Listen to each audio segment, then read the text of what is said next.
Olá a todos e a todas, sou o Ganja Sanã, um dos coordenadores aqui do Grupo de Estudos Braulio Goffman, e dando continuidade às nossas conversas sobre as futuras eleições agora em outubro.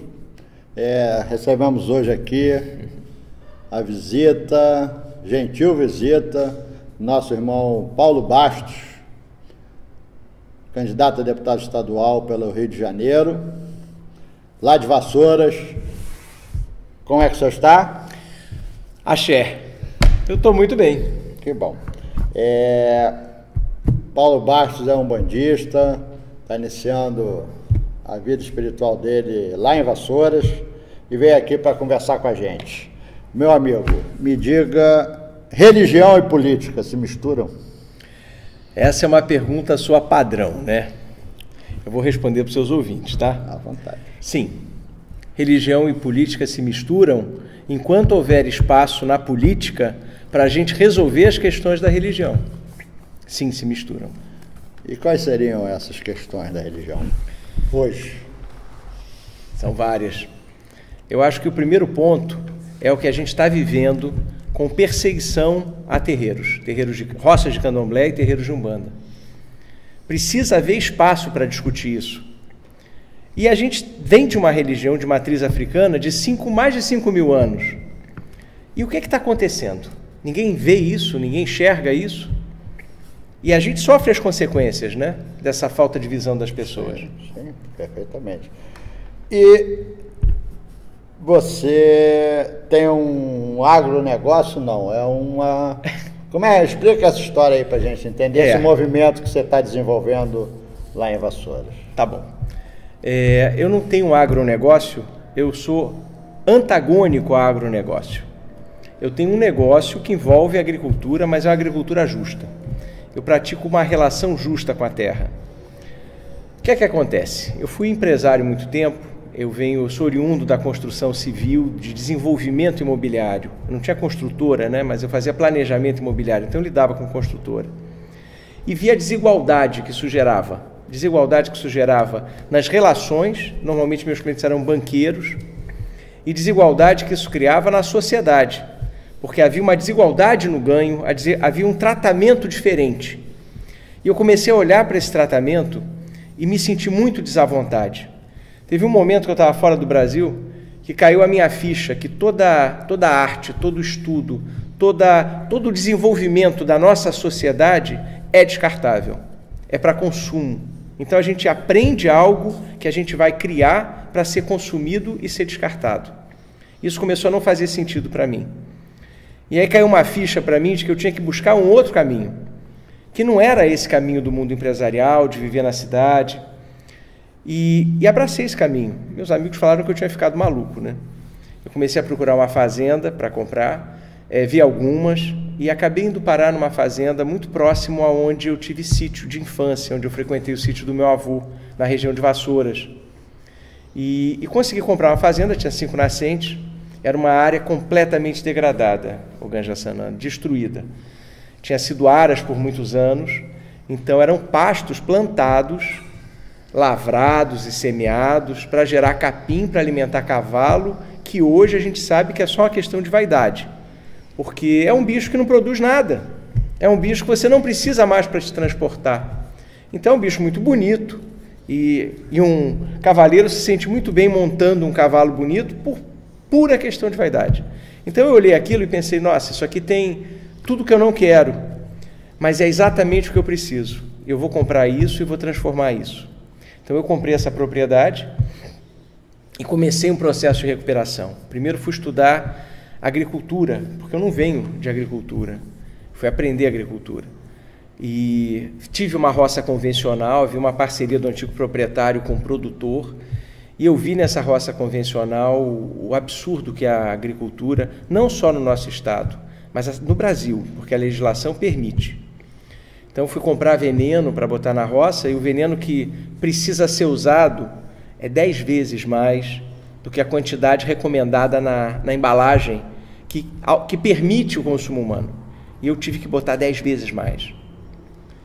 E eu vi isso acontecer. E aí mas isso não pode ser assim, não pode ser dessa forma. Então, como a gente faz? Aí eu fui estudar os sistemas de produção. E aí descobri um sistema que um suíço começou esse sistema aqui no Brasil, comprando uma fazenda degradada de cacau na Bahia, que é o Ernest Ghost. Ele criou esse sistema que ele chama de sistema sintrópico, que é um sistema que simula a natureza na construção de uma floresta, só que é uma floresta produtiva. Então a gente planta folha, planta hortaliça, planta bráceas e solanáceas, planta berinjela e brócolis, né? E batata doce, outras batatas, mandioca, e planta árvore, e planta fruta, e planta madeira, e planta abelha, e planta água. A gente cria um microclima com o sistema sintrópico. Olha só, legal. Legal. E eu investi nisso, comecei a vender meus imóveis no Rio e mudar de vida de peito aberto e sinceramente. E junto desse movimento de trazer justiça para a terra, porque o que eu entendo como justiça para a terra é entregar para a terra mais do que eu tiro. Porque quando um agricultor colhe e leva para o mercado a sua produção, ele está vendendo a sua riqueza, que era a terra. A planta é um processador que produz o fruto. Então, junto com aquela riqueza da terra, com o sol, com a água, aquela planta produz aquele fruto. Quando você tira aquele fruto e leva para vender no mercado, você está quebrando esse ciclo. Aquele fruto não volta para a terra. Então, aquele nutriente que foi extraído da terra, ele não volta. Então, você precisa acrescentar esse nutriente. No sistema sintrópico, você planta árvore. A árvore joga as raízes lá para o fundo e traz para a superfície um nutriente que está lá há milhões de anos. E cai a folha, e essa folha vira adubo. A gente pega o galho e transforma. E eu planto madeira para transformar em adubo. A quantidade que a gente produz é maior, a diversidade é incrível, as abelhas voltam, e aí você tem a reprodução e você tem os frutos. É tão farto, é um sistema baseado em fartura e abundância, e não em escassez. Perfeito, fantástico. Mas me fala, e essa relação do produtor rural,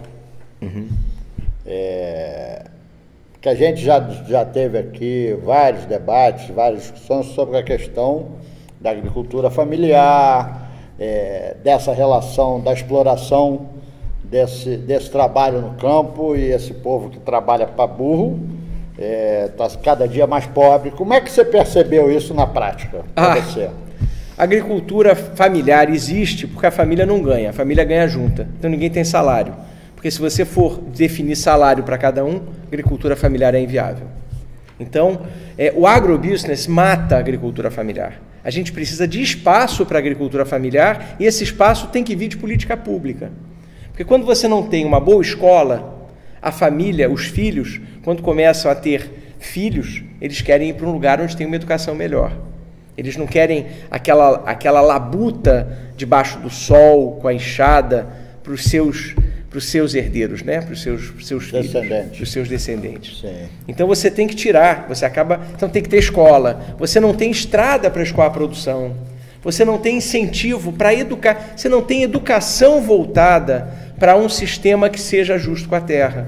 Então, o que você aprende é de continuar, de perpetuar eternamente essa loucura de agrotóxico que a gente está vendo. E de glifosato, que é a forma de fazer a capina química. Porque conforme se aumenta a área, fica inviável você lutar contra o capim nativo. Então, e tem outro problema também, que são os bois. Todo mundo adora ver uma vaquinha no pasto, né? Mas a vaquinha vai pisoteando, ela come o capim, quer dizer, ela tira aquela riqueza, ela coloca o esterco ali e o vento leva. Então, vai perdendo a fertilidade o solo com o tempo, vai sendo pisoteado, e daqui a pouco só nasce sapê, daqui a pouco nem sapê e vira vossoroca. Então, para não degradar, precisa haver incentivo, política pública, precisa haver... Vamos falar de um estado onde dá certo, a gente nem precisa inventar muito, mas se você vai para o sul de Minas, você vê que as prefeituras, elas têm veterinário, você quer criar boi? Quero. Então, o veterinário vai lá uma vez por semana, o veterinário controla o seu rebanho, a Embrapa vai lá e planta capim no seu terreno, você tem ajuda da prefeitura para isso. Então, você consegue, um pequeno produtor de agricultura familiar, ter a sua pequena produção de leite, que é vendida para a escola pública, e é vendida por preço justo. Quando você fala de produção em escala, você pega o preço do produto E esse produto convencional, com agrotóxico, com veneno, com capina química, joga o preço lá embaixo. E aí no mercado, esse produto custa quase nada. 50% do que o produtor produz chega à mesa, porque o resto vai se perdendo no caminho. E aí o preço não é justo.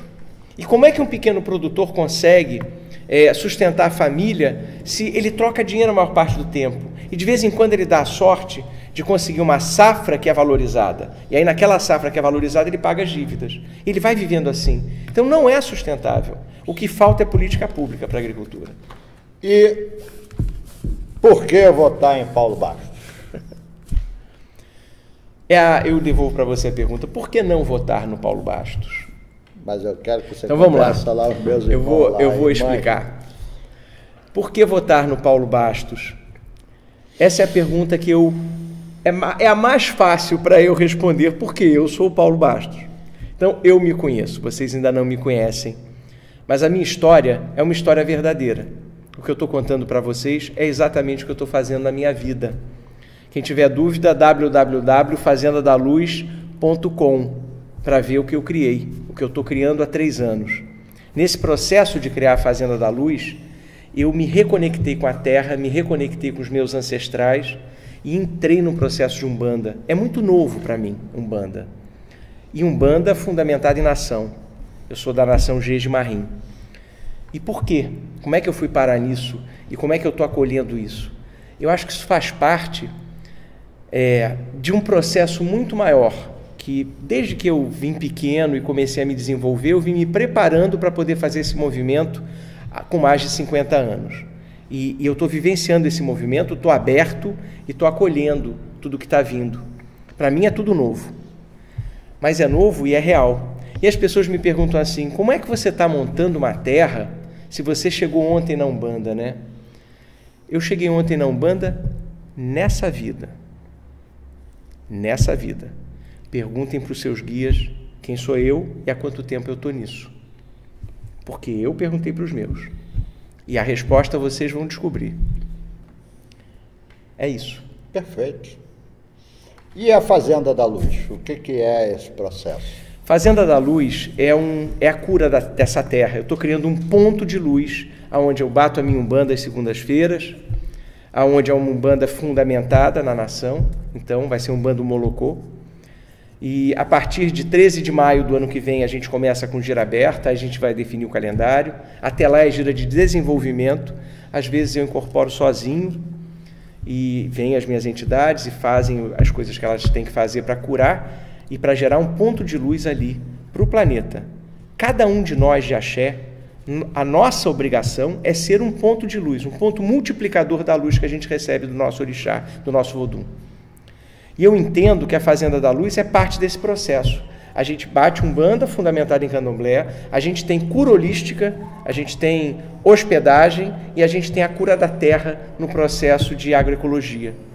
Então é isso que nós estamos fazendo, estou pautando minha vida nisso.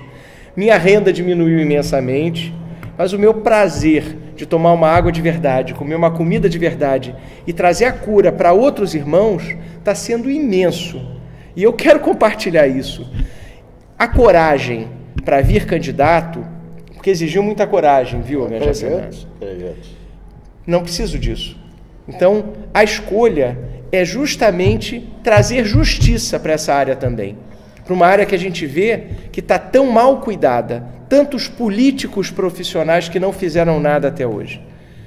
Ficha limpa, também nunca fui da política.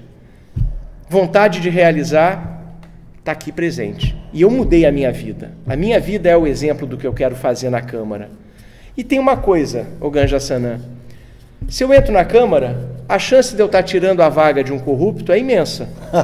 Sim, perfeitamente. Então, mesmo que eu não seja, e eu sou um bom administrador, tenho curso superior, alguns, tenho mestrado, tenho MBAs, tenho experiência fora do Brasil, mesmo que eu não fosse um bom administrador, eu já estaria tirando a vaga de um corrupto. Perfeitamente. Bom, nosso tempo está se concluindo ali. Quero primeiro dar o parabéns a você pela sua trajetória e pela sua coragem de se colocar como uma opção, principalmente com essa visão que eu acredito que esteja faltando nesse debate sobre a questão da produção orgânica, da recuperação da terra. Ninguém aguenta e suporta mais ser envenenado. Ninguém sabe, na verdade, o quanto que está sendo envenenado. A gente não sabe, e nós vamos depois falar especificamente disso em outro momento. Desejar a você sorte e que você consiga ir Muito adiante obrigado. aí nessa batalha. Independente de qualquer coisa, essa discussão que você está trazendo é uma discussão que a gente tem, que foi levantada num documento que um grupo chamado Irmãos de Fé Unidos pela Democracia desenvolveu, que levantou a questão dessa agricultura familiar e da necessidade de se ter uma vida com melhor qualidade. Exato. Né? Porque sem isso não tem solução. Não é justo. Não é justo com a gente. Perfeitamente. Então quero lhe agradecer, você ter vindo lá de Vassouras. Muito obrigado. Viu? E que você tenha boa sorte. Axé. Tenho certeza que você gostou. Se inscreva no nosso canal, dê um like e em breve a gente está de volta. Grande abraço. Obrigado.